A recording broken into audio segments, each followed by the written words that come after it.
All right, welcome everybody. Welcome Arvanauts. Welcome all those who are not Arvanauts. Welcome people who are coming new to the stream, new to the channel just for this event.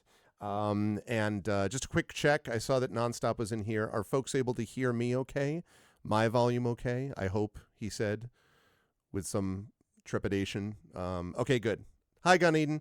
Also, congratulations, Gun Eden, on the Hugo finalist thing. Much deserved. So congratulations on that. And hi, Triffid, and hello, everybody. Welcome to a little bit of a different event tonight than what we often do, but I think still has great value for what we do, and is going to be, it's really important and connected to this. So I am a member of the St. John's University, where I have been teaching for, I'm just about finished with my 23rd year, St. John's University AAUP. And I'll let them tell the story of what happened earlier on this year. But for a variety of reasons, I have become very involved, much more involved anyway. I was always a member of the unions, but I am now much more involved in them because of things that we'll discuss tonight. And so the opportunity came to be able to bring a group of people together for a roundtable discussion about this subject. And so I have done exactly that and brought a bunch of people together. Which is exciting. I just realized I have to put this on Blue Sky also. .tv/. Okay, good, lovely. We're going to be up there for probably, I would say, nope, not that long. Probably this long. Okay. Yeah, and I'm very honored to be able to bring those folks together. Thank you to everyone who spread the word already. And if you are here for gaming related stuff, I do a lot of that on this channel, as you know, but today is going to be something a little bit different, and I am looking forward to this. We are going to have an opportunity to bring our guests in, talk to them, have a roundtable discussion among all of us, and then speak a bit about, hopefully get some questions and feedback and discussion and so forth going on with all of you. So thank you all for being here for this discussion on labor rights in higher education, and I am excited to get us going. And so I'm going to go over there. And now I'm going to unmute myself and apologize for anyone that I interrupted because I couldn't hear them, as I had told them it would be the case. Now I'm going to unmute them, and now we're going to see if I know what I'm doing like a real streamer. Oh my goodness, it works. So we are here, folks. Welcome to Faculty Fairness and Moving Forward. This is a roundtable discussion on labor rights in higher education, and it is a great pleasure to welcome four, not one, not two, not three, but four esteemed guests to join me for this roundtable discussion. So I will move in a rough semicircle around that center part of Faculty and Fairness, and I will begin with my St. John's colleagues who are here with me. So looking to, as you look at the screen, the left of me, I guess that's over there as I'm pointing at the screen. On the top left, we have the Equity Officer for the St. John's branch of the AAUP, Professor Zachary Cruz. Jeremy, it's good to see you. Thank you so much for being here.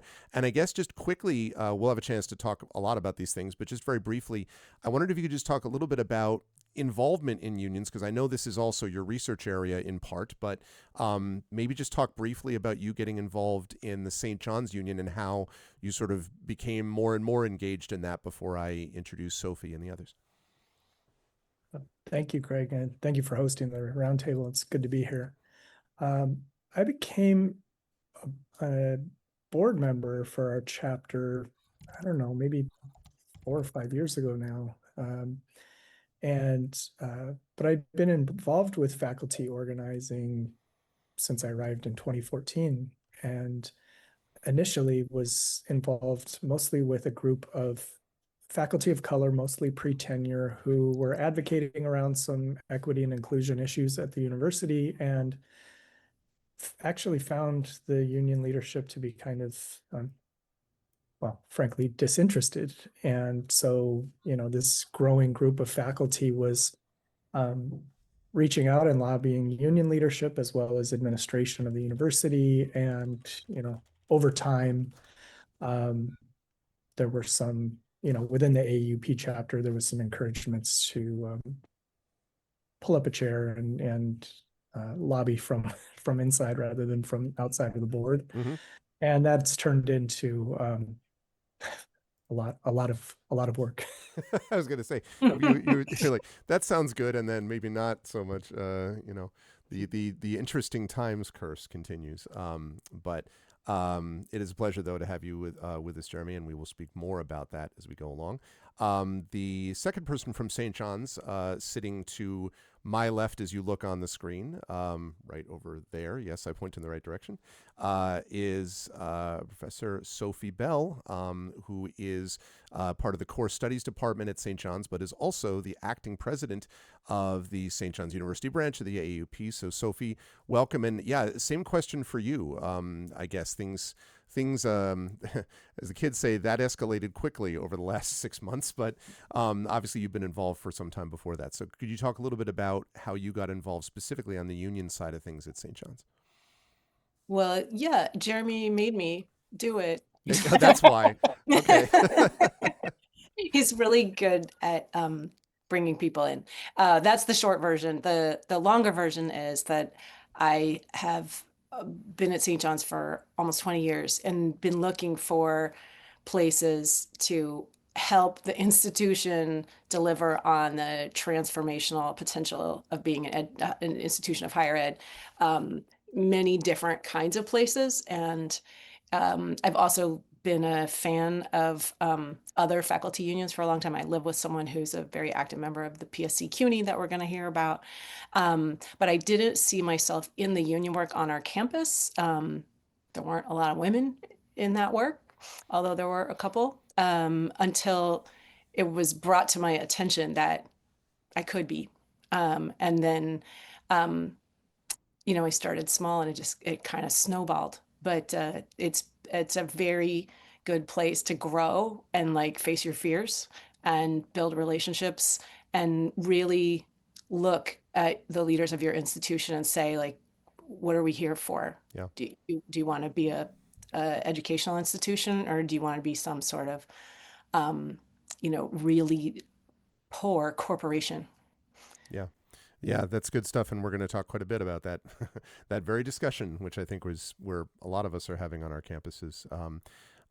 Thank you, Sophie, for being with us as always. Continuing along the line down below, my name is Gregory Wilson. Those of you watching might know me as Arvin Eleron, which is what I sort of broadcast on this channel as, although once I was promoted to full professor, I kind of forgot about having to be worried about it. And now maybe I should be. No. So I've been a member of both unions for a long time. My father, who's a college professor, was a union guy. And it was only, honestly, because of the union. My father taught at Capital Community Technical College, which at the time was Hartford State Technical College in Connecticut. He was the first person in the history of the technical college system in Connecticut to get a Fulbright scholarship. And the administration did not want to, A, let him go, or B, give him a sabbatical, or C, give him any money to do any of this. Fulbright scholarship is a great honor, especially when it's the only one the system ever had. So my father had to go public with it, and he took it to the papers, and and they finally grudgingly gave him a sort of 1 semester long sabbatical. And this after he'd been there for many, many years.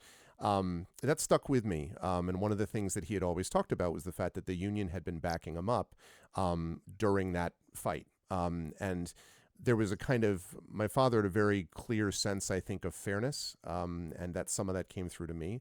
And my sense of the unfairness about the last year from in terms of negotiations on our campus, but certainly the last 4 or 5 months, has been really challenged here. And I'm finishing my 23rd year at St. John's. I've been teaching in some capacity for almost 30 years.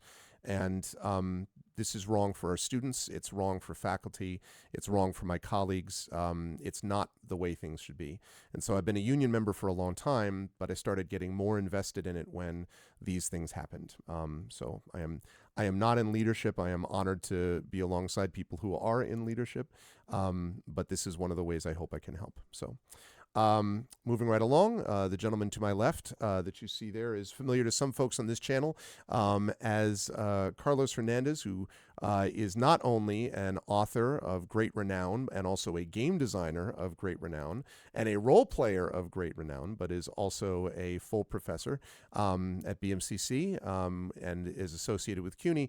And I asked Carlos to be here because, mostly because of the strength of the union under which Carlos has been working for quite some time.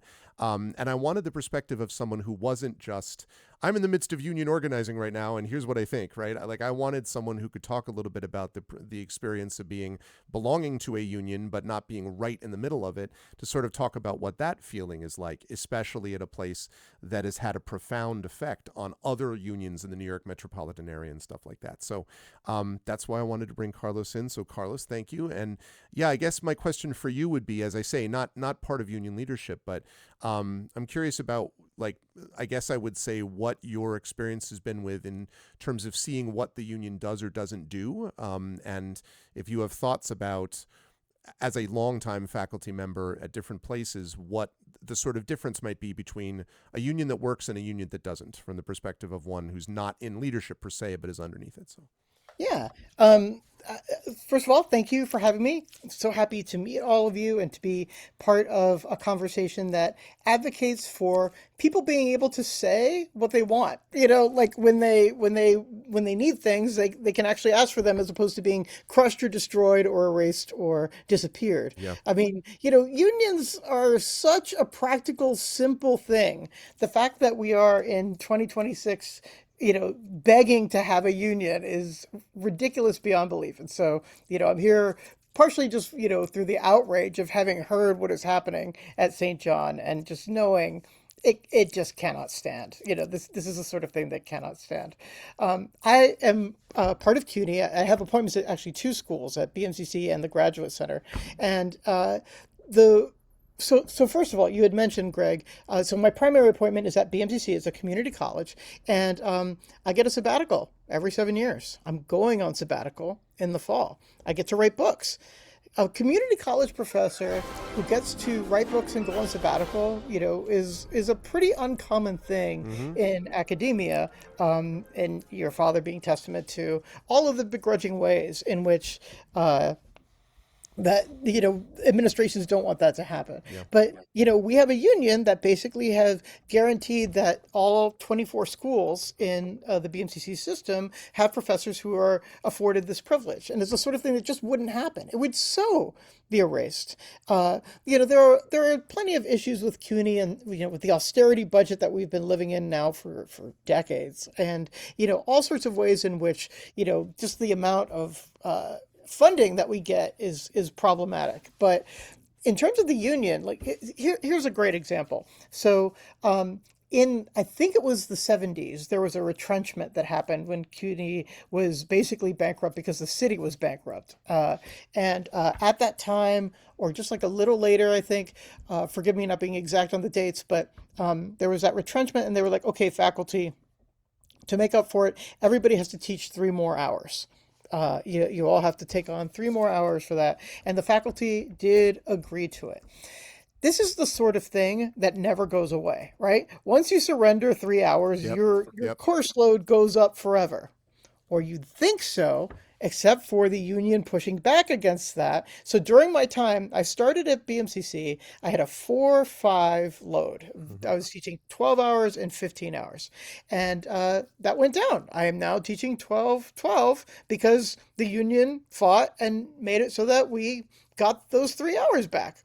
Almost unthinkable, right? Almost unthinkable. Yeah. But that's part of what the power of the union is. That negotiating power is so equitable because it remembers, you know, it has the long memory that individual faculty members might not have. And it has things in writing, and it has a contractual study. So it's really the only way that, you know, people who work under an administration like this can have any kind of fairness, because it's the only kind of memory that really endures and can act on that memory. Yeah, that's well said. And the idea of a sort of collective memory that the union represents, really a collective memory among its membership, is really important. It's a collective memory of bargains, specifically, like of Yes, negotiations, so yes. that people don't say, "Oh, when did we agree to that?" The union remembers when. Remembers when. Yeah, that's well said. Thank you, Carlos, for being here, and we'll talk more about this in a moment. Finally, last but not least, it is my pleasure to welcome in Zachary Kaiser as well. Now, Zach, I met because Zach and I have a common dislike of the generative artificial intelligence in general. And so through a common group that we belong to, I had the chance to see that Zach posted and literally was like, and and is the vice president of the newly recognized faculty union at Michigan State. And I was like, I would like to speak to you, sir. And so it is a great pleasure to welcome Zach in. You're a professor at Michigan State. So thank you for being here. And yeah, I want to ask that same question. And I think I'd like to start with you, and then I'll jump back to the St. John's folks to talk about what we're facing. But I'd like you to tell us about the process of getting your union recognized and what it was like for you specifically in getting involved in this.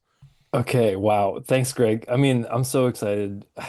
This is partly to me the dream of organizing is being in solidarity with other people across the country who are working, who are members of the international working class and who are trying to better their material conditions under circumstances that are, stacked against us. And to me, Greg, I just want to thank you. It's like really an honor to be able to talk to other folks who are doing this work. And so I'm really excited, but I'll try to keep the story relatively short. So basically, I came on to the campaign. So Michigan State's university, so like we have our union is the Union of Tenure System Faculty. So it's just the scope of the bargaining unit itself is, even at the outset of organizing, was relatively constrained. We're not like a wall-to-wall thing with everybody, right? But we were, up until we were recognized, I think one of maybe 2 or 3 employment categories on campus that weren't unionized. Everybody else is organized. And so I think summer of 2020, I got a phone call from a colleague. He said, there's a guy from the National Education Association who you might want to talk to. And I was like, I have no idea what this is about.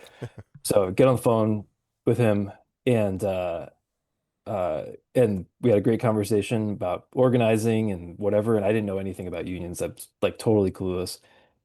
And so I joined the organizing committee for what became UTSF. And that organizing committee had begun its work even prior to the sort of onset of the pandemic. So they had started work in 2019. I joined the team in summer of 2020. Basically, we had lost, like the university had clawed back a bunch of retirement, like some of our retirement match. There were, all sorts of budget cuts, but actually, thankfully, some of our astute fellow organizers got a bunch of data about the university's finances, and lo and behold, the university actually didn't lose any money during the pandemic. That sounds familiar. And so anyway, it was maybe 12 to 15 of us at any given time working in concert, having conversations with colleagues, just reaching out to people, like thousands of one-on-one conversations, basically. It was a sort of really, really grassroots effort, certainly with the support of folks at both the Michigan Education Association and the National Education Association, which is the unions, like the umbrella organization that we're unionized through. And those conversations led to us believing that we could demonstrate majority support through a card count. And so instead of going to an election, right, where it's only the people who are able to or choose to vote in the election basically determine whether or not you get a union, we decided to go with card count, which we felt like was not only more democratic in the sense that it was 51%. We had to demonstrate majority support of the entire scope of the bargaining unit. But on top of that, we felt like it made us stronger already, going into negotiations. And so that was a pretty big lift. Our bargaining unit is like roughly 1,700 people. So, we had to get a lot of cards. The university hired a very famous law firm called Ogletree Deakins. I don't know if you've heard of them. The story goes that they coined the term union avoidance back in the 1970s. They're attorneys for the RNC. They are not good people. Tremendous. Yeah. And the university contracted with them. They also hired McKinsey to advise our newly installed president about priorities when all he needed to do was ask the faculty what our priorities should be. But God forbid anyone ask the faculty what the priorities of a university should be, right? Do they have Satan on speed dial? Who else did they get for It's this? pretty impressive. Pretty impressive roster. So there were a whole bunch of sort of like classic sort of union busting tactics that they engaged in, primarily sort of like delay, right? It's like the main thing that they did. We went into negotiations and spent 2 years negotiating over the scope of the bargaining unit. So who would be included and who wouldn't. Chairs, associate chairs, all the little, like all the little chairlets, directors of centers and institutes, right? Like, do you have a supervisory role? What is the definition of a supervisory role? And at any moment, can the university just change the definition of a supervisory role? And so all of these things, I mean, this was like a pretty unbelievable process to witness. Eventually, we filed an unfair labor practice suit. And that was what got us to the place where they were willing to count cards going back to, I think it was like December of 2023, because we had thought that we would get a card count at that moment. We didn't realize it would take 2 years from the moment we stopped collecting cards to negotiate the composition of the bargaining unit. And so all that while we continued to like collect cards because they were like, no, we're not going to talk to you about this. We're going to negotiate the bargaining unit. So we're like, all right, we'll keep collecting cards. But basically they said, oh, you know what? It's been so long that those cards aren't valid. And so eventually, this back and forth resulted in the ULP being filed. And then we said, look, we'll rescind the ULP, if you give us the card count going back to this date. And they said, okay. And finally, September 8th, date I will forever remember, sitting in the room watching card after card. I mean, they were all printed, right? So like the digital ones that we had people sign, the guy who was like the arbitrator printed everything out. It's like thousands and thousands of pages of stuff, right? And he's sitting there. Yes. And the moment you hit 51%, felt pretty good. Watching that attorney from Ogletree be like, fine. And just turned around and walked away. It felt pretty sweet. So that was recognition. And now we had constitution and bylaws that we had voted on prior to that. And so now we're in the process. And again, I'm curious to hear about Carlos's experience because I am in the midst of, as executive officer, of the union, I'm in the midst of really learning a lot very quickly and learning a lot of things that I didn't, it's the classic, what was it? Is it like Dick Cheney, the unknown unknowns or whatever? Mm-hmm. Right? The known unknowns. It's like, I don't know. There's so many things I don't know. And we're constantly realizing like, oh man, we got to do this, we got to do this, we got to do this. So, and I think it was such a long drawn out process to get recognized that and the administration knew it, right? They knew that we had spent so much energy to make this thing happen that it would be a slog to get people to volunteer to do stuff and get people re-energized for, our upcoming contract negotiations. And so that's what we're going through right now is like trying to figure out, okay, how to get people excited again about this thing that feels like it just happened, but it's like, it didn't happen until we have this first contract ratified. Right. So that's the sort of like shortish version of the story. Anyway, sorry, I'll stop. No. That's very. I am extremely interested to hear whether Jeremy and Sophie heard a few similarities. That's not awfully familiar to me. So let me one more sort of set question, and then we can kind of maybe broaden out a bit to labor rights overall. But since you hadn't heard this story yet, Zach, and some people in chat may or may not have heard of it before. Jeremy or Sophie, I guess if one of you would be so kind to summarize what happened to us at St. John's in terms of recognition or, I guess, lack of it, let's say, officially. I don't know who wants to take that. Either one of you would be great and could weigh in. You go ahead, Sophie. Okay, I'll take this one. So St. John's is a Catholic university. It's a Vincentian university, St. Vincent de Paul. It's been around since 1870. And in the 60s, there was a strike. And it was a very newsworthy strike. The university almost lost its accreditation over curricular issues in the striking.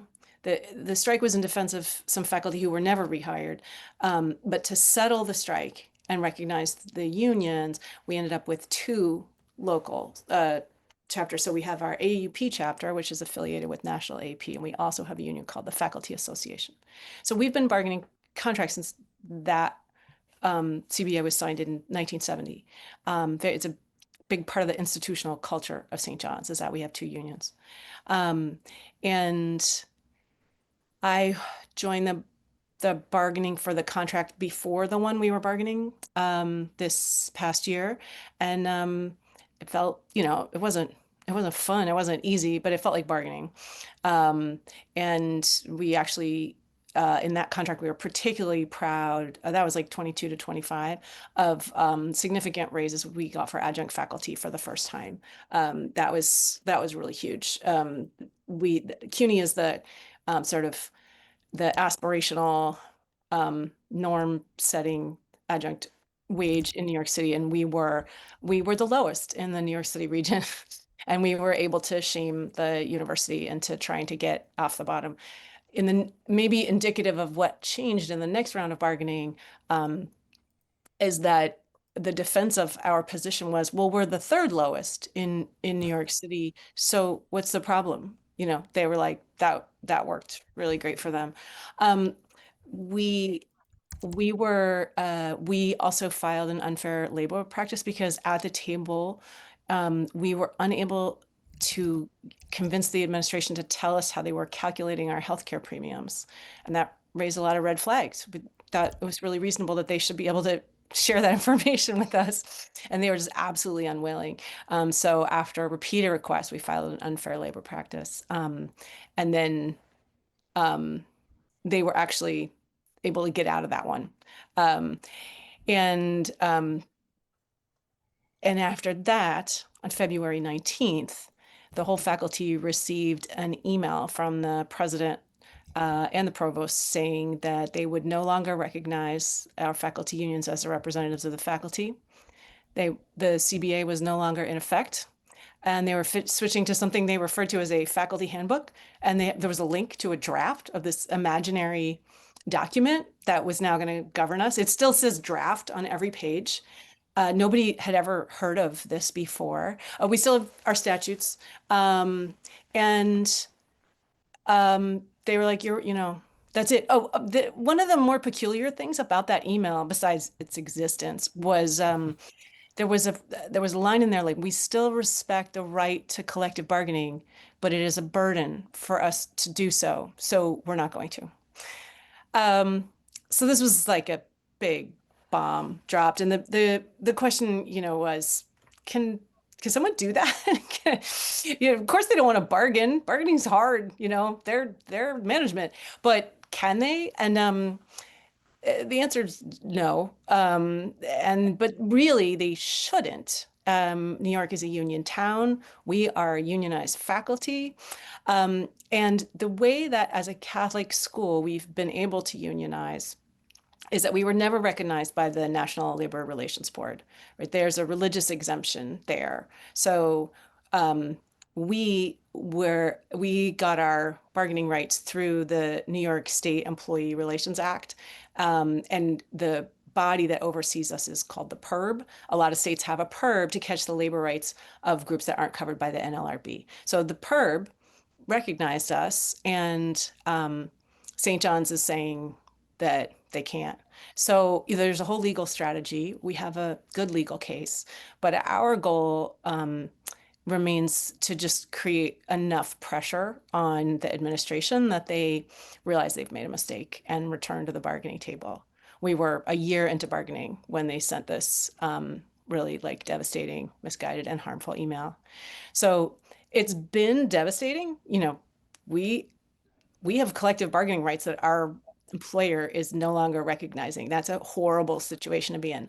On the other hand, it's been really galvanizing. Like new people are stepping into leadership, new power networks are being built. It really cleared the cobwebs from a lot of our minds about what might be going on in our institution and like who's on your side and who cares about faculty, who, you know, the working conditions of faculty are learning conditions of students, right? And so it's been very clarifying and terrifying and energizing.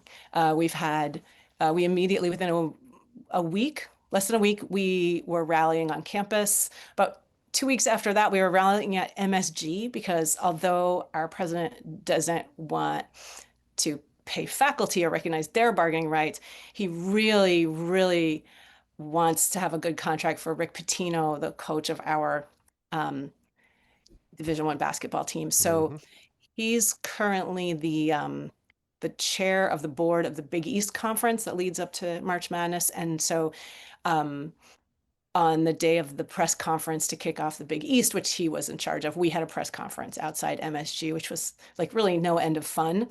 And a lot of allies came there. And we've been going hard ever since. We're really building an organizing strategy that's very strong, and we're building out a really great infrastructure for ourselves, and we have more tricks up our sleeves.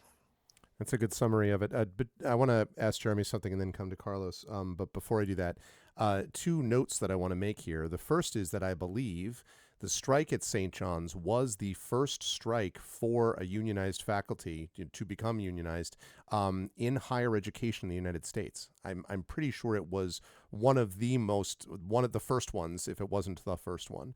So it's particularly problematic that then they're like, never mind, at this university. Secondly, not only did that letter talk about this idea of burden, but it also had the gall to use the idea of Catholic social teaching, literally citing that as a reason why they should connect to the faculty. Because as I've joked with people, Jesus famously anti-labor, right? Like not at all pro. I mean, for a priest, Father Shanley, to have the gall to write something about Catholic social teaching in relations to why you break a union is staggering to me. I can't even conceive of it. Amazing. Again, maybe not the best timing, given that we've just gotten a socialist mayor. Maybe not the best timing for them. I hope that will work in our favor. But it is just, those are 2 notes that I wanted to make because it's really staggering to me. Jeremy, I want to come to you about this because, as we talked about, you have had a broader perspective on this even before you got involved, because a lot of what you do is talk about labor rights and somewhat the tie, I suppose, between theology and labor rights too, which is why I brought that question up about what Father Shanley said. So I guess I know you've talked a bit, Sophie just talked about this idea of sort of being galvanized here. And when you and I have had the chance to speak a few times about this, I've been impressed about the way that you imagine this in kind of a layered way, that we build these networks. Sophie used that language also, and Zach did too at Michigan State, building these sort of layers together. Do you see historical resonances here in what we're dealing with at St. John's? Like, are there historical lessons we can draw from, I suppose, as we're engaged in this fight? Yeah, I never expected to be in this fight at St. John's. And frankly, I wouldn't have come to St. John's if I thought that this was how I was going to have to use my time. I'm very jealous listening to Carlos talking about being a scholar at a junior college and having a sabbatical and having time for research. And I would love to be doing my research on the connections between religious groups and movements and the labor movement. That's my research, that's my work. I would love to be doing my organizing and advocacy work as I had always done before St. John's. Before St. John's, my work was connecting the religious community, and in particular Catholic communities, with farm workers and coal miners and janitors and meat packers. These are the kinds of workers that I was involved in organizing. And my scholarship, as a a trained social ethicist out of the Catholic tradition, all of what's called modern Catholic social teaching has its roots in the labor movement in Western Europe. And, and you just don't expect to be at a Catholic institution and that Catholic universities, there is a history of Catholic universities and Catholic hospitals union busting, but you don't expect the Catholic tradition itself to be twisted and warped in service of that. The way this usually happens is, yes, this is Catholic social teaching, but this is an exception because business being what it is, blah, blah, blah, blah. You don't expect for the university to really go all in on a very novel legal construct of the first Trump administration, this really odd religious freedom argument. And then, but fine, Father Shanley doesn't understand labor law, bless his heart. He doesn't understand that we have our labor rights from New York State and not from the federal government, fine. But this, using arguments about using the common good, the central concept of Catholic social teaching, and somehow trying to justify this through the Catholic social tradition is absurd and offensive to Catholics who take our tradition seriously. And so, in terms of historical resonances, I think lately I'm so struck by the historical dissonance, because if we were here 80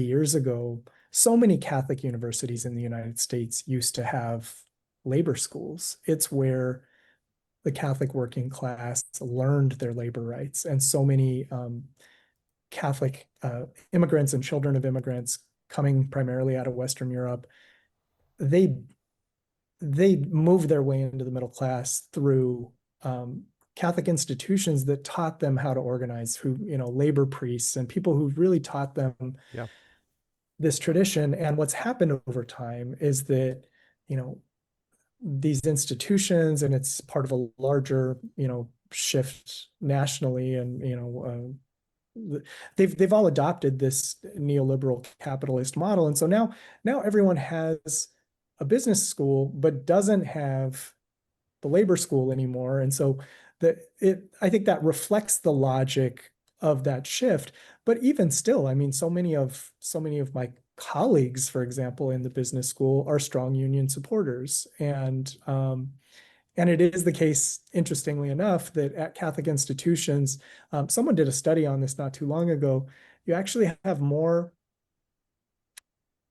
heterodox, which would include Marxist or Marxian economists in Catholic business schools today than you had back when we had the labor schools.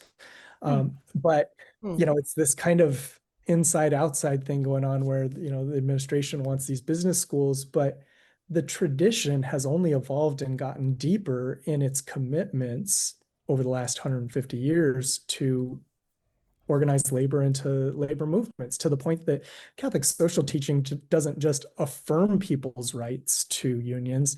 It says there should be more unions worldwide. It advocates and says this is really a key part of social justice. And on top of that, it says unions aren't enough. You actually should have shared worker management and shared worker ownership of economic enterprises. And so what Father Shanley's doing and talking about is so far out of step. And you expect Catholic universities to be at the forefront or at the vanguard of moving forward a religious tradition. And instead, what we have is the last several popes, and it's not just the last two. We talk a lot about social justice and labor rights around.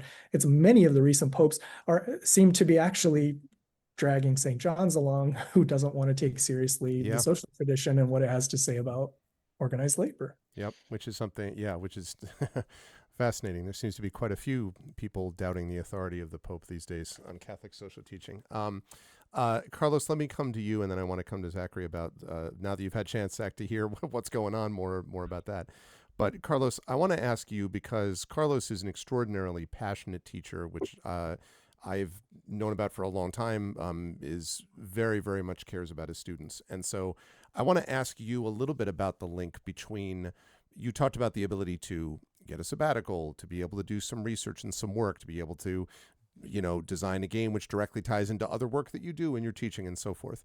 And I totally understand budget cuts and everything else. I'm not saying at all that it's peachy keen, but I guess I'm curious if you can talk a little bit about the link for you between faculty rights improvements, faculty respect, let's put it this way, I think you mentioned in chat, and what students are receiving from the university and from the faculty that are teaching them. Because I imagine these things are linked to me, and I'm wondering if you can talk a little bit about how that comes across in terms of what students are receiving from faculty, if faculty receive that level of respect from unions, right? From administrators through support of unions, recognition of unions. The way that we are accredited through middle states is, on a huge scale of many different things, but part of it is faculty productivity. Like, how productive is your faculty? And this is something that CUNY, because of the union, has benefited from extremely, and of course our students do as well. When we do scholarship, we are remaining active in our disciplines in a way that cannot be duplicated in any other way. There's no other way to, for instance, know what the creative writing scene is like unless you're publishing creatively, because it changes every 5 to 7 years, and it's constantly on the move. So, I know the chat knows this, but because I have published with Marvel Comics recently and have done, like Spider-Man, things like that, like my students are just in love with this idea and just like, oh my gosh, you write for Marvel? And it's like, yeah, that's what an English degree will get you. See, That's what you do with that. Right, exactly. Yeah. You become Spider-Man. You want to be Spider-Man? Get an English degree. But so this is the thing. It's just like, but now I can talk to students, look, here's how much it pays. And here is like where they're looking. And here are the specific cons where if you are an artist, you can go and show somebody at Marvel your portfolio and do, like, these are things I know only because I am doing this work right now. And the reason I get to do that work is because I have time to do that work. We have many different benefits built into, so we have a specific scholarship for faculty called the PSC-CUNY Fund that allows us to basically have a course release if we are doing a critical or a creative or scholarly piece of work. And that basically buys us time during the semester to continue that work. It's something that is competitive throughout the university, but regularly given and dispersed through many, many different faculty all over the university, directly from the union. And that's so we can continue to do the scholarship. So where students benefit is, oh, I would like to write a novel. Hey, guess what? I have not been teaching a 9/9 load and, making up for the fact that, we're in this constant, despair of like, oh, we're running out of money. Can you take on more work? We actually have equity built in that then lets us benefit the students, that then helps the school in every way a school can be helped if it wants to call ourselves a school. I think, Sophie, you had mentioned, do you want to be a place of higher learning, or do you want to be a bad business? And I really liked how you said, it's like, you're going to be a poorly run, not very good corporation, or you can actually be the thing you were meant to be, a good university. So the students benefit directly from faculty quality of life in terms of, our ability to maintain class sizes and number of classes that allow us to actually dwell on work, so that we're not, grading so much that we cannot think. If you are overwhelmed with grading, then you cannot give students the kind of personal attention that we dream about, and it's just the sort of thing that some of this is so obvious, but it's the sort of thing of like, how can we fix the university without spending any money on faculty? I know, let's introduce AI. last generation, it was like, we'll do these massive multiplayer classrooms. We heard about Yeah. massive multiplayer games. Do you flipped remember Moogs in classroom. the Oh, classroom? Moogs. Yeah. Just the fad du jour to fulfill this sort of like late capitalist dream of a school without faculty that just rolls in tuition dollars. At the heart of it is a kind of specious, fatuous greed, just very obvious and, unsubtle and insulting. And it's all very well said. And by the way, a fundamental misunderstanding of how education works, and a fundamental misunderstanding of how a higher education institution ought theoretically to work, which is not driven by the same profit which many of the overwhelmingly business-dominated board of trustees members might think things are run, right? Like there's, Exactly. and that's fine, except that I don't go barging into corporate boardrooms and tell them, listen, here's how things are going to go. Like ours is the only profession that everyone's an expert in, right? And like I know I've been taught, so let me tell you how to teach, and It's so ridiculous. It's so it ridiculous. just gets crazy. All right. In so fairness, Greg, the board of trustees is dominated by finance people, and yet somehow our stock portfolio consistently underperforms. But the that's mainstream. no, that's not their fault. When So- we get it wrong, it's our fault. They, on the other hand, the We English vicissitudes of the professors should market. go over and complain. We should just be like, Exactly. here, I know how to I- fix your portfolio. Listen, here's Yeah. how you handle profit and loss. All right, people. No, I agree. Zachary, let me come to you then, and then I want to broaden this out a bit. And I promise, chat, we're going to run till about 9:30, so we are going to get a chance for a few questions from chat too. But so Zach, you've been listening to all of this patiently, and I'm curious to think about. Now, you teach at Michigan State, so we're not talking about a private institution here. You're talking about something that's and not religiously oriented either, so it's not a Catholic university. But I'm curious: is there was part of you talked about having these thousands of conversations? Was part of what you were doing culture shifting? Because Sophie talked about this idea of clearing the cobwebs out, that we all sort of, we were kind of like, all right, clarifying, I think was another word Sophie said, this is what we know we're dealing with here. Have you found as the union was moving towards recognition, there was a kind of, I hate to use this term, vibe shift among faculty members about what things should or should not be done, in terms of how we should view ourselves as a faculty, why we should be part of a union? Because that's not the majority, right? Most of higher education is not actually unionized. And part of what I think our job as a whole is, I want to talk about later on, is how do we get more people nationally, unionized too. But can you talk to me a little bit about, was there a culture shift over time that you had to feed into? What was it like changing hearts and minds and having people see themselves as something different than just work for hire, employee who serves at the pleasure of the boss, so to speak? Yeah, it's a pretty interesting question. I just first of all want to say, Sophie and Jeremy, the story you guys told, that is absolutely insane. That is like totally, as the kids say, do they still say unhinged? I don't know. That was very unhinged. I'm like floored by what you said. We've always had a faculty handbook, actually, because we've never had a union, at least for tenure system faculty. So that term is very familiar to me, and that term is very familiar to me in the context of like partly why we need a union, because the grievance procedure is garbage, right? Like we need to fix that, and all sorts of other things about it are garbage.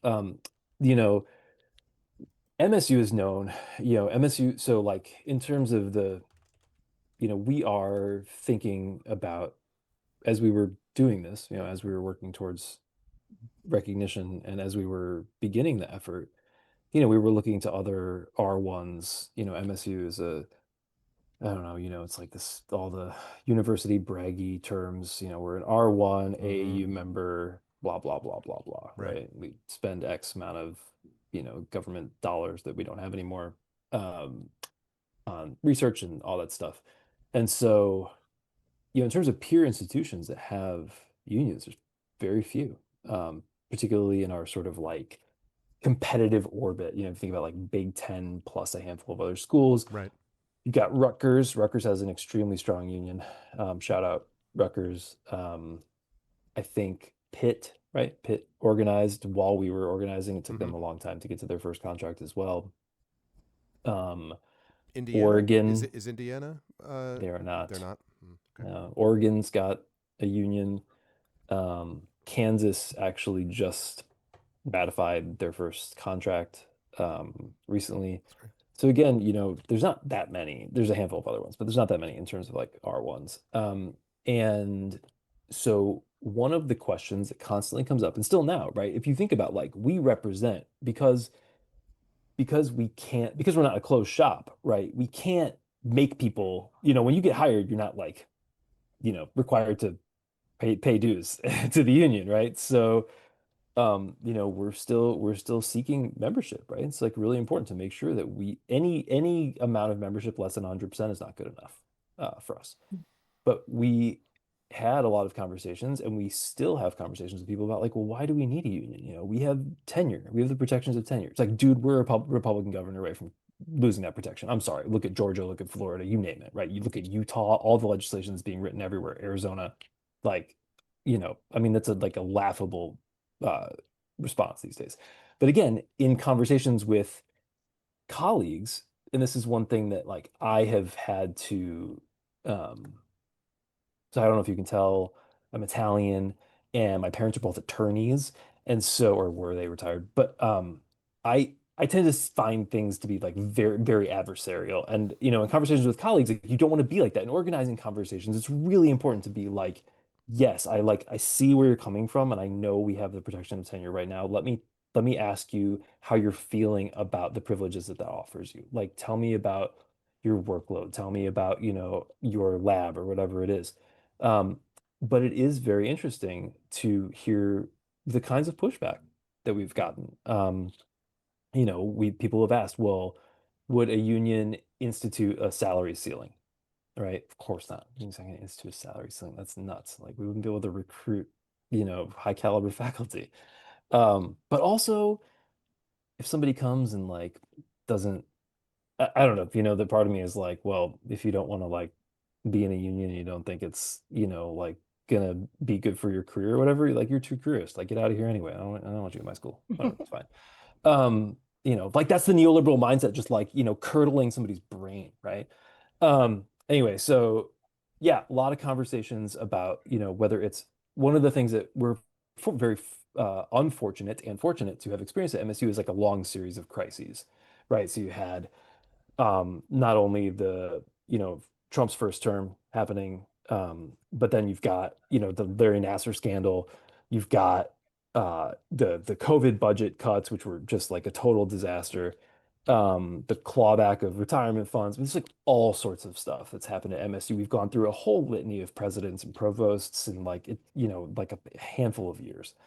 In fact, I actually don't know how many presidents we've been through since I've been at MSU, and I've been here since the end of my 11th year. I have no idea.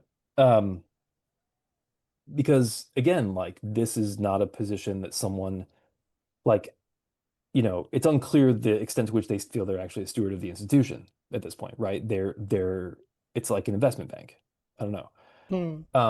And so the thing that we have benefited from in that regard is that because universities increasingly, and there's like I wish I had my books next to me.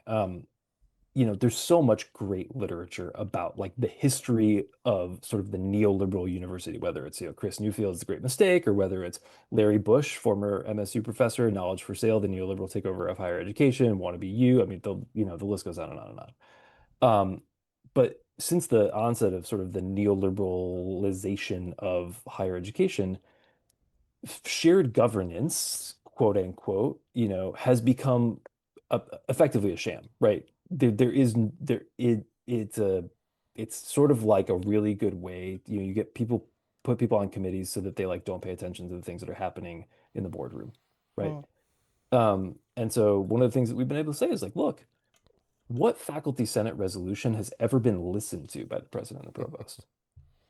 Tell me, show me one, right, in the last 10 years. I don't think you can find one. When have they ever listened to the University Council on Faculty Affairs when they recommend the raise pool percentage? Never, right? The president and the provost have always said, they look at the UCFA's recommendation, they say, oh, you recommended the faculty the raise pool for next year is 8%. Screw you guys. We're going to give you 2.3%, right? Because we don't care. We don't listen to faculty because there's no teeth. There's no teeth to shared governance when you don't have a union to back up that shared governance. And so that was a big part of the conversations, was like, look, do you ever think the administration is going to listen to us? But also there's like healthcare stuff, right? Like, healthcare is really important, and we pay a lot for our healthcare Yeah, so do we. because we're not unionized. I mean, again, everybody pays a lot for their healthcare, and that should obviously not be the case. But healthcare was certainly a part of it. But yeah, the culture change, I think, listen, I'd be dishonest if I didn't say that it needs to continue to happen. Mhm. Right? I am probably more of an exception than the rule at this point in terms of my attitude towards things. And we're still working on that. Like listening to Carlos be like, the union did this and the union did this and you did this. Like it's amazing, because I'm like, that's the possibility that sort of like lurks out in the future somewhere. Yeah. But I don't have right now. I don't think we have that like level of culture change that's happened. It's been incremental, and it's come in fits and starts. And I think it needs people, right? And I think that's the other thing is like, Sophie was mentioning, we've got people volunteering for this, people volunteering for this, and I'm at this point, sort of very envious of that, because we are really working hard to get people to like get involved and get in the mix. We had a sort of core group of organizing committee members for a long time, and now we're kind of like, a lot of people are burned out, and so we're trying to re-energize folks. And I think the question about culture shift is a really good one. It's also just such a big institution. I mean, like, Right. the differences between me, in the Department of Art History, and Design, where like none of us have ever had any money and our building is falling apart and like whatever, and somebody over in like engineering, right, or in the business school. Yeah. Or over in like Grand Rapids, we have campuses all over too, right? So like we have, well, not campuses, we have like research facilities. So we have like a research facility in Grand Rapids. I have colleagues over there in translational neuroscience whose like entire job is research. They don't teach, Mhm. right? And so like their questions about how like their passion for organizing, which has actually been pretty amazing, is different, is like oriented differently than mine. And so, I've learned a lot about how little I know about my institution. And again, that like goes back to the culture question, is like there's each kind of unit has sort of different cultures, and Right. that's been a big learning experience for me. So anyway, not like the most like, yeah, we like changed the culture. Now we're No. all like, No. whatever. I mean, like this is obviously like the first step of a journey. Yeah. I did think it was funny that I was putting Carlos in the before and after picture. Like Carlos is like, so here's what a union that's actually functional. Let me ask. Let me, Sophie, bring you in then, and we can broaden this out here. Because that culture shift that you, and listen, I know for a fact that my two St. John's colleagues over here themselves have done a tremendous amount of work, and they don't have to say it. I think burnout is a struggle for everybody who's been working in the union side of things for them. So I give them enormous credit for doing that. But I guess my question is, Sophie, you've talked about this a little bit with the sort of galvanizing approach for this. Do you have a sense of how we, as members of different institutions, we have 3 institutions represented here, we all went to different institutions besides that, do you have a sense of how we, this is all local for us, but also has to be part of a national discussion, right? Which is one of the reasons I wanted this roundtable discussion to take place among the 5 of us. Do you have a sense of how you go about trying to sort of generate that energy among the faculty that we talked about? And do you have a sense of how that could be taken in a more national sense? How do we get people, university professors, teachers, not just university, not just community college teachers either, not just high school teachers, how we get people sort of together thinking about ourselves as people who should be part of a union banding together for a collaborative purpose? Do you have a thought about that, maybe from your own experience as current president at the SJU-AAUP? Yeah, for sure. That's an awesome question. Thank you for asking it. I think before our, Absolutely. What was the word you used, Zach? Unhinged action by our president. We were really trying to build, and I was sort of tasked with building relationships with other faculty unions in New York City, New York State, and nationally. So Jeremy and I have been going to the AUP Summer Institute for the last 3 summers and meeting faculty unionists from around the country and building relationships. After Trump's sectional election, a group formed of private and public faculty union leaders from across New York City and the area, and did a rally together, did a town hall, and the idea was we could tell that higher ed was under attack, and we wanted to fight back, and we wanted to support each other's fights. St. John's and several other schools in that coalition were at the NYU picket, and we all spoke one after the other. We know each other, and we know what's going on in each other's campuses. We're actually talking weekly and updating each other on what's going on. We are making Mayday plans together. And we're also trying to work with the amazing work of the New York City Central Labor Council, the AFL-CIO, who are, driving citywide.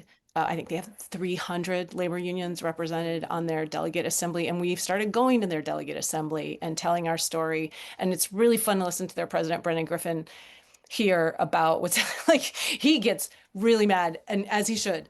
But just the people are really building their relationships across different parts of the labor sector and across academic labor. And I would say that, so that's my external answer. I don't know if I threw in there, HELU, Higher Ed Labor United. Yeah. They're doing amazing work. And actually, they're joining the New York City group, but I was at UMass Amherst in January looking at this, not the bad compact, the good compact for higher ed, not the Apollo Management, Mark Rowan one, looking at like where can we find common ground in our bargaining projects on our campuses, and what kind of stands can we take together that strengthen our individual stands. So I think there's just quite amazing visionary work going on, and it's very energizing to be part of that. So one way to fight burnout is to go to like one of those meetings, because you're just like, oh, I have to level up and be part of this group. And so we have to do our work to come out and join these folks because they're supporting us. And then on campus, I think one thing that Jeremy and I and other leaders in our union have been talking about are to encourage faculty to think of themselves as union members and to think of themselves as workers. Right. And for a lot of the historical reasons that Jeremy was talking about, I'm finding that easier than I expected.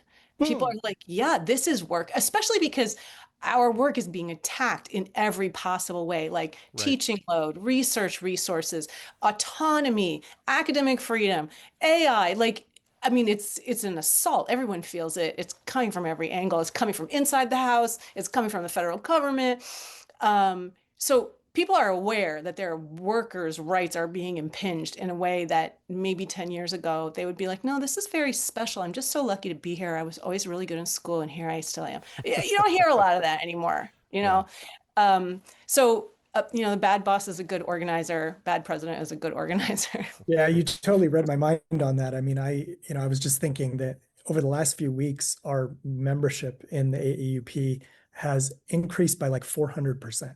Yeah. In a few weeks. Like Father Shanley's been our best organizer. It really is. And this thing that Sophie's saying about, the kind of sometimes a stereotype of faculty where it's either like, I'm not a worker, I'm a professional, or kind of seeing yourself as the special kid growing up in school and now you're the professor.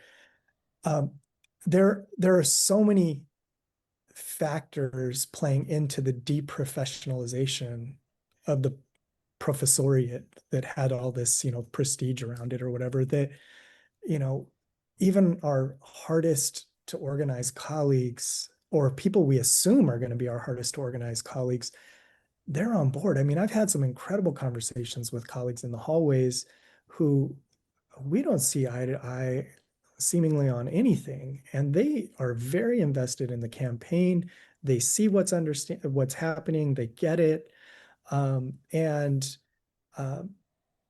we can't keep pace with, and this is the burnout question, we can't keep pace with like onboarding enough organizers to keep pace with where our colleagues are actually at and what they want. Yeah. And so, it's just there's the burnout's real, and we need to pay attention to that and not have our core group working at a pace that's unsustainable. At the same time, as these institutions all do their authoritarian move, it means fewer and fewer people are calling the shots. And I'll tell you, the handful of people that are hoarding the key decision making for themselves, they look a hell of a lot more tired than we do. Yeah, that's right. That's right. And they are wearing their asses out doing the nonsense that they're doing. And it's not working. It's obvious to us that what they're doing is not working. And it's obvious to us that our union membership and our participation and engagement in the campaign is growing exponentially by the week. That is, and I had heard some of that, which is good to hear. And that's, I also think,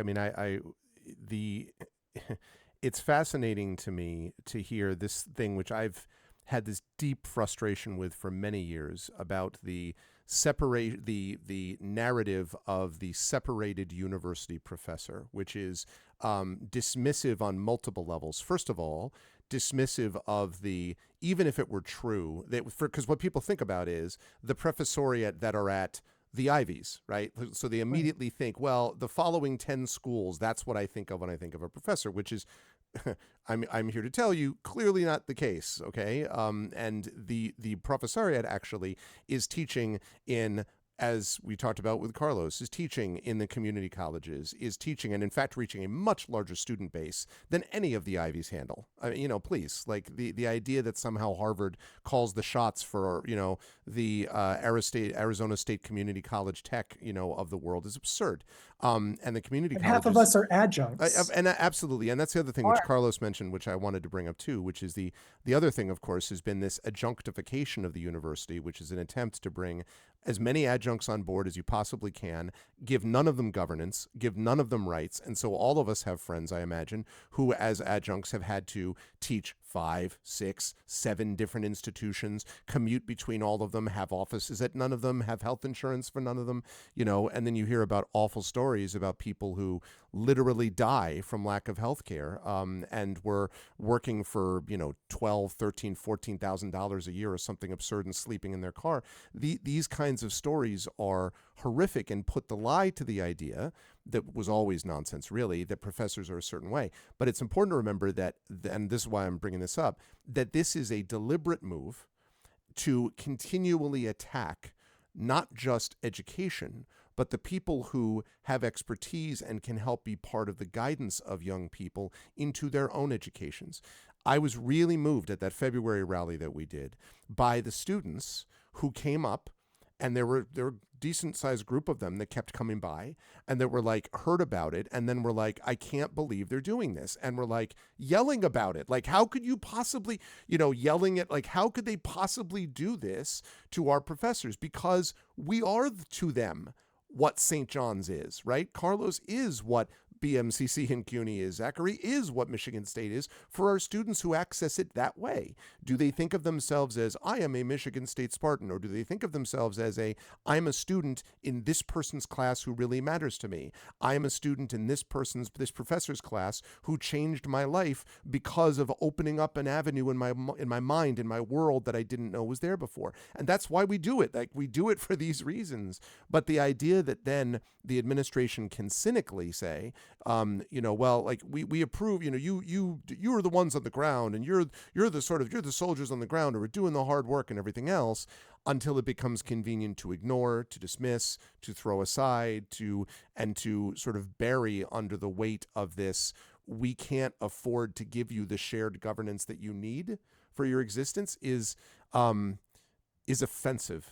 I think it's offensive at the highest level, and it's offensive to our students most, I think. And I think about that quite a bit, about what they are then going to go through if 10 years from now we become the equivalent of the University of Phoenix, right? with a basketball team bolted on.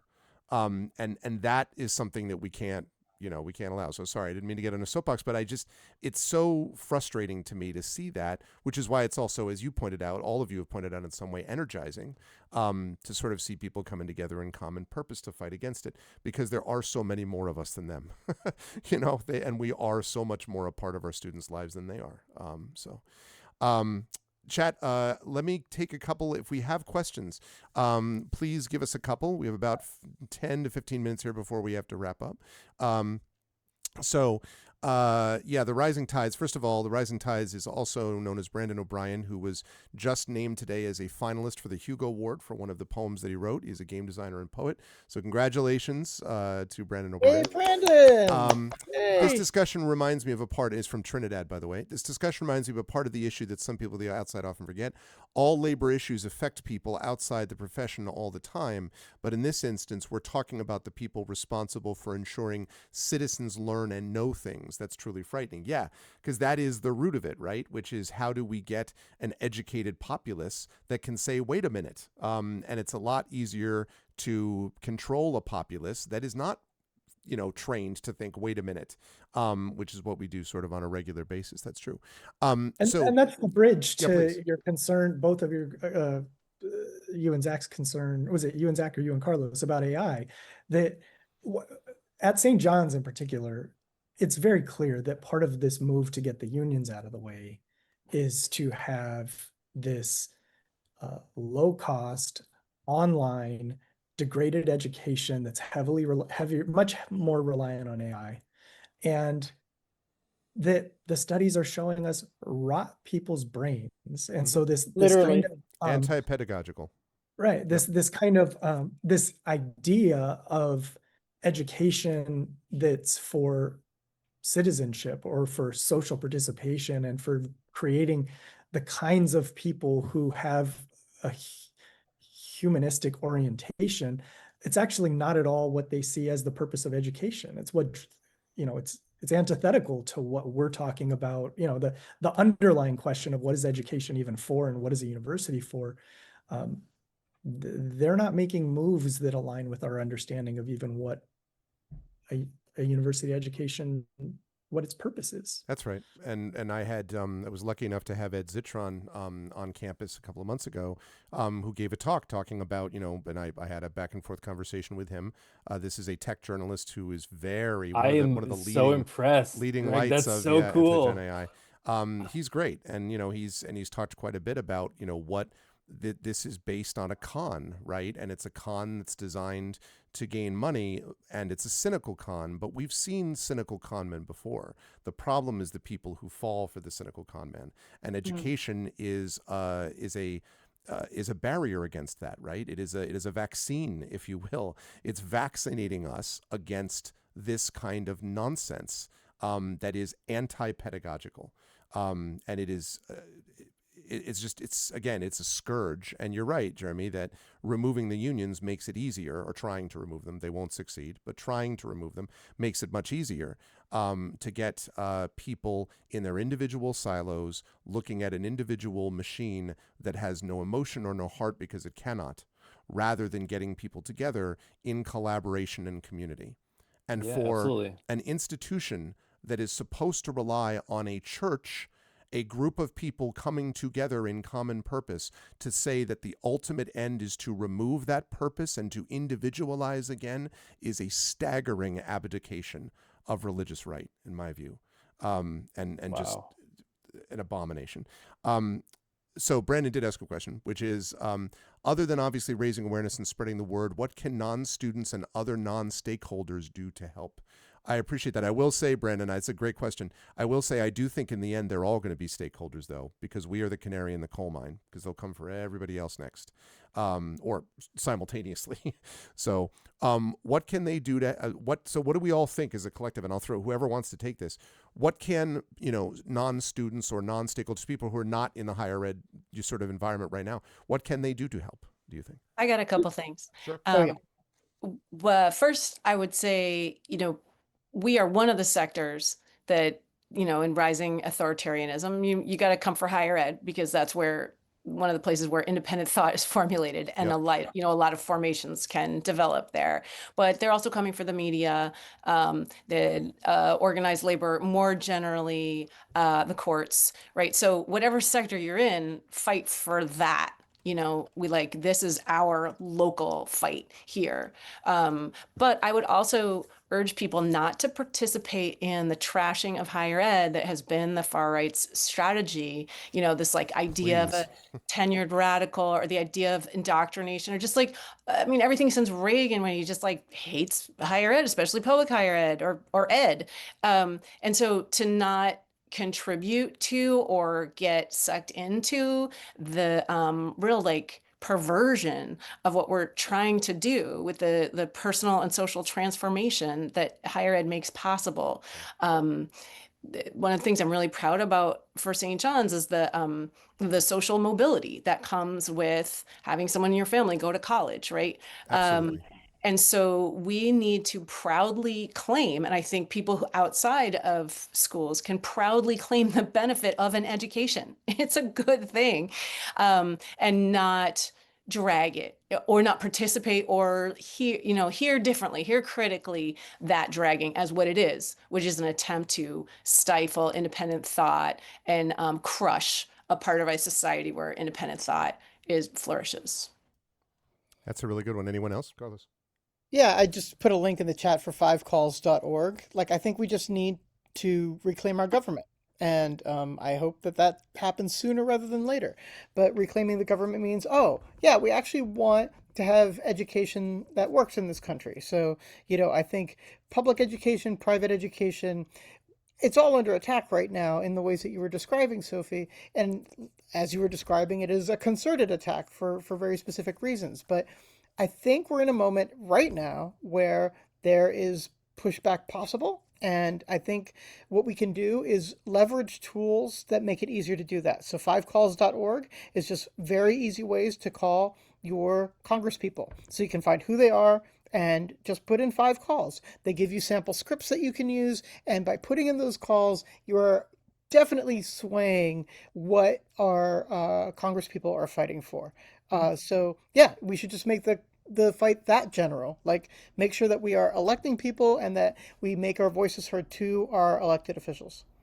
Let me hit that local thing quickly if anyone else wants to take this, but this was just passed along. To sign this petition and connect with the SJU faculty campaign, if you go over there, you will find a link to a form. We call this the Hands Off St. John's Faculty. The sort of local organizing and the national organizing thing being linked is really important in the sense that any voice that gets heard locally does then get amplified. I see these things as inextricably linked. My wife is just elected to the Democratic Town Council where I live in Connecticut. That's part of a link to reform corruption and things that are going on here in an effort to, but the point is there are thousands of people like this who are making decisions like that collectively. And when you have thousands that become tens, that become hundreds, that become millions, then you have this groundswell that is impossible to stop. Because Jeremy's right. The number of people that are doing this as they get more and more unhinged, to use Zachary's term, the more they get this way, the fewer of them there are, and the much, much narrower their power base becomes. What are they basing it on? As I've said to people, this is like the old thing about a frog in boiling water, and you gradually turn up the water, and the frog doesn't notice that they're being boiled. This is putting the thing on lava temperature and then taking a frog and dunking it into the pot and being surprised when the frog is like, "What the hell is this?" Right? That is what has been done at our university. That is a heck of a metaphor. It is. It's don't throw me in the boiling literally water. learns to speak. It's so outrageous. It's so outrageous. It's like, get out of here. Education through boiling water. No, I mean, and that ultimately is the way that they've gone about this is so almost designed to piss everyone off. That it's a way that we can organize people. So please do sign the petition. You don't need to be a St. John's person or a student or a professor or whatever. So please join that petition, and that 5calls.org is a good one. And to take up space, we're here in digital space and using digital space and, connecting with our campaign. If you go to the homepage, you'll connect with our campaign through Facebook and Instagram, and we're we're building out into the digital space, and it really helps us a lot when people share our posts, and in particular the concrete things that we're asking people to do, but also getting into physical space. There are so many workers that are picketing right now, and for you to show up on a picket line and take a shift for a half an hour, my niece and nephew are, they're 9 years old and younger, have been on the picket lines with, my sister who's a nurse in California. And, picketing is the kind of thing we can all do. And it's about putting your body in a physical space and showing up with your feet. And May Day's coming up. There's so many workers that are going to be out on the picket lines, and take a shift, because the workers who are fighting for their rights and for their families and communities, they need a break and a breather as well. And that's a very specific, concrete thing you can do. Yeah, that's a good one. And yeah, my daughter came with me to this first February rally. She's 18. She's deciding between Vassar and Smith right now. She's trying to figure out. She's a very, very able student and a really good person who has been really affected, I think, in a positive way by seeing her parents fight for things that matter, but by seeing people come together for common purpose. And I also just want to quickly magnify the point about not adding to the contempt towards not just professors, but the contempt towards intellectualism, towards inquiry, towards intelligence, the sort of sneering dismissal of people who have expertise and have worked and over many years to create that expertise has got to stop. We desperately need a public intellectual group in this country that can reach out and talk to people, not as hires versus lowers, which is the way it's portrayed in the media sometimes, but as people that can commonly connect on a human level and say, I have done this work in this area. Let us as humans connect and see how your story and mine can come together using some of the expertise and experience I have to get you some more of what you need, and you can teach me as well. Like, that is what needs to happen, and we don't make that happen when we play into these jokes and stereotypes about what professors are and are not. Because for one thing, they are many different things. Zach, can I ask you about that sort of? I just signed the petition, by the way. Oh, thank you. I also Hey, that's did, awesome. yeah. Thank you. But think about, Zach, what about you in terms of how can people out there help you and the Michigan State unions and what you folks are doing there? Right now, MSU, right, is a public institution, and our board of trustees are elected officials. And so one of the things you can do is lean on those elected officials and make sure that when people come up for re-election, that they are supporters of unions, okay. right? It's like, that's super important. And so, that's certainly part of it. I also really think that, Sophie and Greg, your points about sort of like the discursive space that we kind of operate in every day is really important, right? Like the question of even seeing higher ed as transactional, right? That you pay for a degree, students have become customers, like kind of resisting that in ways, in every sort of everyday ways, and kind of, again, trying to push back on the framing of higher ed that has led to the circumstances we occupy today, right? So right. it is, in some sense, that sort of like ongoing neoliberalization where, not only do students become consumers, but then if students are consumers, we're selling them a degree, and so we need to make labor as cheap as possible. So we like gigify, faculty labor and all that kind of stuff. Like just the underpinning assumptions, right, about how higher ed works and what the point of higher ed is at every turn. If you're able to do that at conversations with people, I think is super, super important. Because, it's like, what's the like David Foster Wallace thing about the fish swimming, and like one fish says to the other, isn't the water great today? And the other fish says, what water?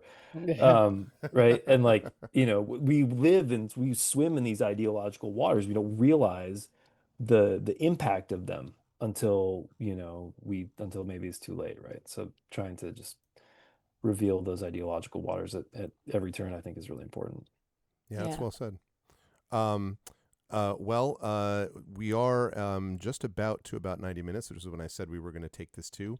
So I guess if we could maybe all one last word or one last thought that you have about the topic tonight, sort of, I guess, calls to action for folks. We're going to have more of these discussions. I'm going to try to host more of them on my channel in future months. But any sort of ways that people can either connect with you, connect with your campaign. You've said some of it already, but if there's some place else that you'd like people to go for further reading, right? We do that all the time in our classes. Where would you go for further reading? And I guess I'll work with Zach, and I'll go in reverse order that I introduced everyone in. So Sure. thank you again for being with us, Zach. And yeah, where else can people Oh, find, man. and sort of your thoughts about this and connect with you Yeah, elsewhere? it's a good question.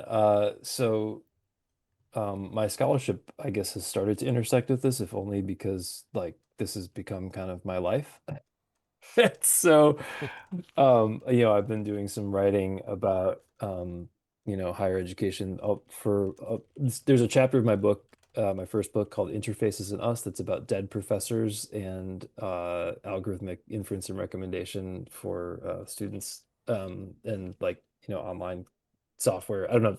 Anyway, I forget what You chapter got to it is. link your Anyway, book. Where is yeah, that? so my first book is called Interfaces in Us, User Experience Design and the Making of the Computable Subject. It came out on Bloomsbury in 2023. And it basically is kind of like a hybrid artist scholar monograph. So it talks a little bit about my time in industry, talks a little bit about my creative practice, and sort of looks at the history of user experience design as a way to legitimize uh, people as sort of nothing more than fleshy computers and the dire consequences that emerged from that. And so, it's got a little bit. I spend a fair amount of time dunking on like game theory, and dunking on sort of first wave cybernetics, and all that kind of all the good stuff that has led to the situation we occupy today, which is a situation in which we are simulated as being individuals in constant competition with one another, and we are incentivized to behave according to that simulation, and that simulation becomes more accurate by the day as we continue to behave as such. And as and so part of the, again, like thinking about Gen AI, I guess the other thing that I really think is important is connecting the role of Gen AI in labor organizing, and understanding that it is fundamentally an anti-labor technology. It is fundamentally a fascist technology, as Dan McQuillan has written, and we need to resist it at every turn. And I think that that's a crucial sort of part of the conversation, is the way that we're being kind of sold this con as Ed Zitron. I'm just so glad you had Ed Zitron in, man. I'm so jealous. So am I. I gotta get that guy out. So That's awesome. It was complete luck. I was on Blue Sky and he had posted something or other, and I was like, and I was literally, before the year began, the academic year is back in late August, and I was like, yeah, just me, just sitting here hoping that I could get Ed to talk at my university, and he's like, and so he writes, he's like, well, you could just ask, lol. And I was like, wait, what? So I just got him, and it took a while, but we brought him over. We have a storytelling series that I've started to create at St. John's.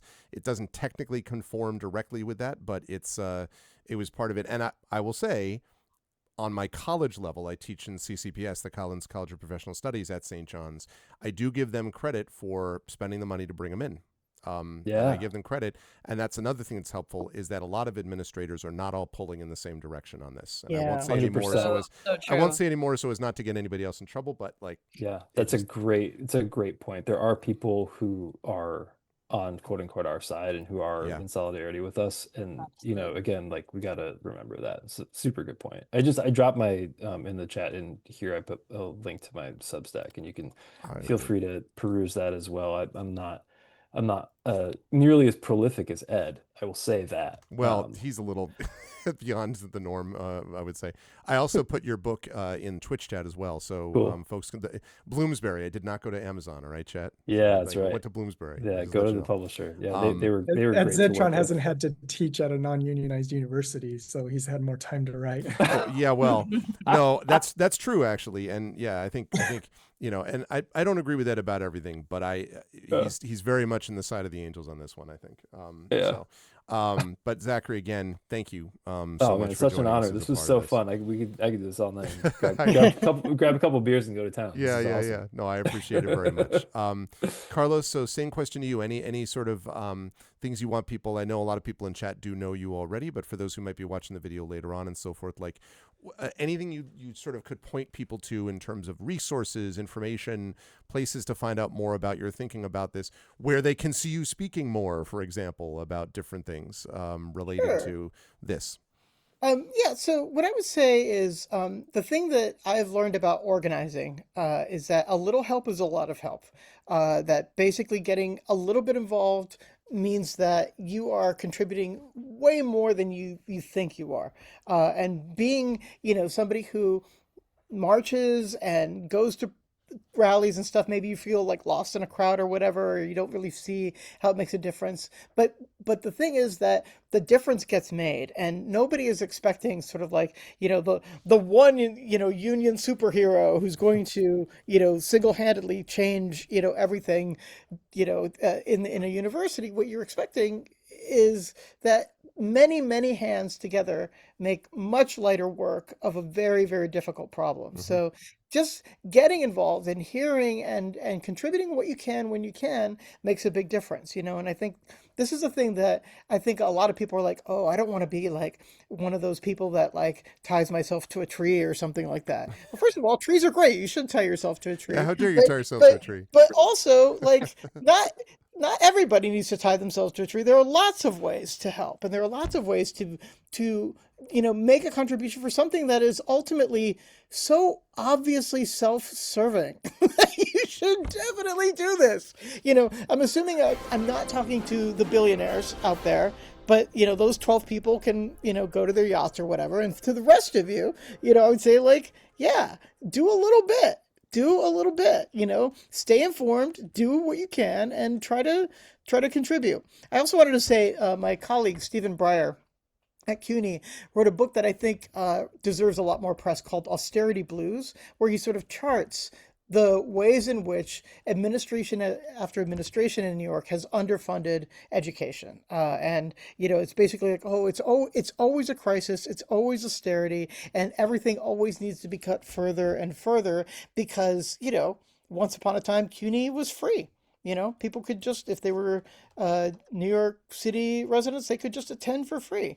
And slowly by slowly, we have lost so much of what the university used to offer the city because of the claims of austerity. So austerity blues would be a good recommendation, I think, for people. I see that, I think, Greg, you've already found it and put it up there. Yeah. I Thank went you. as fast as I could. I'm assuming if that doesn't link it does link directly to it actually. So it may be the JHU one. There is an Amazon one. I'm just, I don't know. Like, it is ironic that I'm talking about this on a platform that is owned by Amazon, but I'm doing what I can, people. Okay, it's complicated out there. You're You fighting have to from live within, with it. man. You live within the system. Yeah. You cannot live beyond, right? We all live. Yeah. Right. You just have to throw what's your sabot into the machines and try to That's right. break them from within. I've So collected a whole set of wooden clogs for this yeah, purpose. exactly. Carlos, my friend, thank you very much for being a part of this. I really do appreciate it. Sophie, again, thank you again as well for being a part of this. I really appreciate it also, and for your work, continued work with SJU-AAUP. I guess same thing. Things you want to leave people with. I've put the petition up there, of course, but other sort of resources, things that you'd like people to take a look at, either with your work or people around you that are part of this effort. This has been such a pleasure and such an honor to get to tell our stories and hear your stories. It's so energizing to connect with people across the higher ed labor movement. And the things I'm going to recommend to read, this is super embarrassing because one's an Instagram page and one's a Facebook page. But please follow us. And Greg, I bet you might be able to find it faster than us. We are really trying to tell our story and we're trying to get our story out. So our Instagram is St. John's AUP and our Facebook is St. John's University AUP chapter. And we're actually having a lot of fun, and you can meet a lot of St. John's faculty telling you quick versions of their take on our story. So that's the reading that I've got. That is good, and I've got both links up there. So yes, Thanks, Greg. my pleasure. Yeah, I do the Instagram. Don't go to Facebook. No, it's just me. I just Facebook. I can't. No, but it is. But listen. Having said that, it is important to reach everyone where they are. And jokes aside about Amazon, I would rather, if the only way you can get something is to get it through Amazon, I'd rather you do that. I'd rather you be reading the work, right? And reading and supporting these people one way or the other. If you can get it directly from the publishers or from the people, great. But if not, get it where you can get it and read it where you can read it and spread the word where you can spread it. I'm not going to be too precious about it. So, but thank you, Sophie, again, for being here and for that continued work. And last but certainly not least, Jeremy, thank you as well. In a lot of ways, I think you were the first person that I really interacted with directly at the AAUP branch at St. John's. Some time ago, I was on a panel about Gen AI at a conference that was held at St. John's. You can take a guess what side I was on. And Jeremy actually asked a question there about ethics and about the way these things play out. And of course, he was 100% right. You need to foreground ethics and people first and technology last instead of the other way around, which always happens. So thank you for being willing to reach out to people as you were able to reach out to me. And same question. Thank you for being here and all of your work with the union, and anything you want to sort of leave people with, your work, other work, that's sort of further reading for the folks watching. Thank you, Greg. You'll enjoy that. On my way in here, I saw an ad pop up on Instagram for St. John's University advertising its new partnership with Grammarly, and they frame it using a what they call a deep question from St. Vincent de Paul: what must be done? Can I tell you, by the way, so I quickly, just so cynical. It is so cynical. I have to say, so I am on the Superhuman Go task force because they, I guess, have decided to start rolling me out as the skeptic that they need. And so they bring me out there, and I'm kind of like, they're like, so what do you think about this? I'm like, I think it flattened out the human experience and was not something I want in my classrooms ever. And they were like, okay. I mean, like, I will say, I view my role here as harm reduction, right? And I think that one of the things that we've done is the more that they talk about reducing and making smaller the databases and taking it away from all things to all people and giving control of it to individual professors, that's better. That's moving us in the direction we need to go. The ultimate thing is to hang on until these things collapse at their own weight, which is what's eventually going to happen.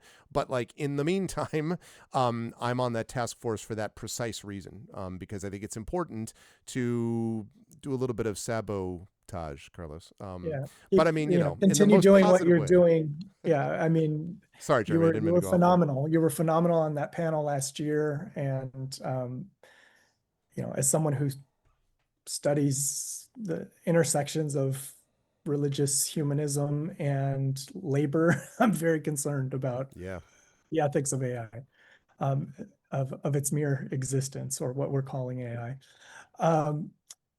As far as my recommended reading, I would say for organizing labor in higher ed, Academe magazine from the AAUP. If you go to aaup.org/academe, they have an excellent magazine they produce, I think, 4 times a year, 3 or 4 times a year. That's really strong recommended reading. Additionally, Labor Notes. Labornotes.org is for general U.S. labor movement. Sometimes academia shows up there, but labor organizing across the spectrum of the movement here in the country, I think that's really important. My own stuff, I don't really have. I've been pulling back and shifting my social media presence, so I'm not as active, but I do have a book coming forward if I can get hired over it where Carlos is, so that I can get some writing time. That'd be great. The book is going to be with Palgrave Macmillan, Great. and it's Equality and Catholic Social Teaching, Advancing an Emerging Tradition. And I've got to get us to resolve this campaign so that I can finish the book before Pope Leo comes out with his encyclical on AI and remaining human, because I don't have time for another chapter. So Could you tell them that this is like, this is essentially been given to you by the Holy Father? Like if you, like as a maybe that will get them to realize, oh wait, I have someone I have to listen to. yeah, I don't know. But that's a good, and good luck with the writing of that. And yes, time, the time to be able to think, process, and work through exactly as we in our classrooms try to give our students time to think and process through difficult issues by not just yammering at them, but by listening. That's something I think we all need to be a part of too. So this was a genuine pleasure. I really enjoyed it. And I'm so grateful to everyone here who was a part of it. And chat, also grateful to you for the excellent questions. Please do spread the word about this. The VOD about this from YouTube will be up tomorrow. So please, spread the word, let people know. As I say, I'm going to be hoping to bring some other folks on over the next few months as part of this. But it is a great pleasure to have all these folks on. And so one last time, chat, if we could thank, and let me add my thanks to Jeremy Cruz, to Sophie Bell, to Carlos Hernandez, and to Zachary Kaiser. Thank you all for a wonderful conversation, and I will see you folks down the line at some point soon. I'm going to drop off the Zoom call, but thank you so much, and bye for now. Thank you, everybody. Greg. Thank you, Thank you, Chad. Greg. Thank you. Thanks, Greg. Bye, Thanks everybody. all. Thank Great you all. conversation. Bye, everybody. And that is going to do it for me as well. I will see all of you lovely folks back here in my channel. If you like what you saw, we have discussions like this a fair bit, although sometimes in the context of games and other things. So there'll be more of that to come. I'll be doing some video game stuff on Thursday, some tabletop role-playing on Saturday, but this continues to be critically important to all of us. So thank you to my guests. Thank you to all of you for doing this, and much love, everybody. We are in this together, and we are going to win. But it's a fight that we have to fight together. So in that spirit, go forth, be well, solidarity. I'll see you folks soon. Bye-bye.